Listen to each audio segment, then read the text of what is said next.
On va décortiquer le plan de soutien à l'apprentissage dévoilé par le gouvernement avec Aurélien Cadiou, le président de l'Association nationale des apprentis de France. Bonjour Aurélien Cadiou, merci d'être avec nous ce matin. Je disais pour résumer que pour une entreprise désormais embaucher un apprenti de moins de 20 ans, ça ne coûte plus rien du tout.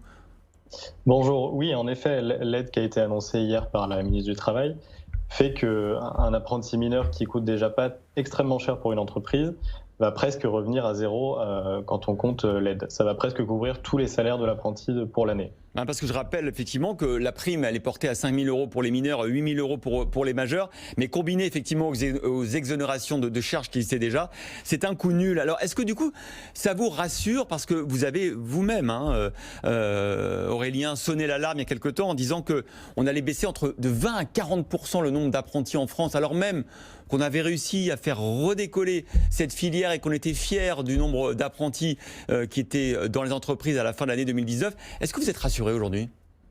Effectivement, c'est une demande que l'on avait parce qu'il faut inciter les entreprises à recruter des apprentis. Il ne faut pas que ce soit un frein financier pour elles. Malgré tout, l'aide annoncée là est quand même assez conséquente. Et le risque d'annoncer une aide comme ça, c'est les opportunités que ça apporte aux entreprises. Et on a déjà cette problématique, puisque l'apprentissage coûte peu aux entreprises, on a déjà cette problématique des entreprises et des employeurs qui considèrent peu leurs apprentis, qui les accompagnent peu du fait que justement c'est pas un coût financier important pour eux. Je comprends, c'est un peu la question que je voulais vous poser au départ. C'est pour ça que j'avais commencé par dire voilà, un apprenti c'est gratuit.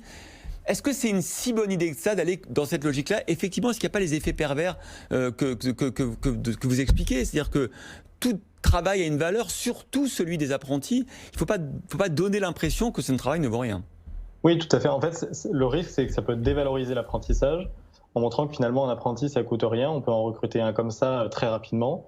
Et la problématique, c'est que les entreprises n'accompagnent pas comme il faut les apprentis. Et on ne peut pas, sous couvert d'augmenter le nombre d'apprentis et de la volonté de la ministre est de garder le même nombre d'apprentis par rapport à l'augmentation historique de l'année dernière, on ne peut pas vouloir garder ce nombre d'apprentis sans assurer la qualité de l'apprentissage. Et il faut coupler à cette aide-là des obligations pour les entreprises, par exemple de formation du maître d'apprentissage, pour s'assurer que l'apprenti va bien être accompagné et que l'entreprise s'engage, malgré que ça lui coûte zéro, à bien accompagner son apprenti.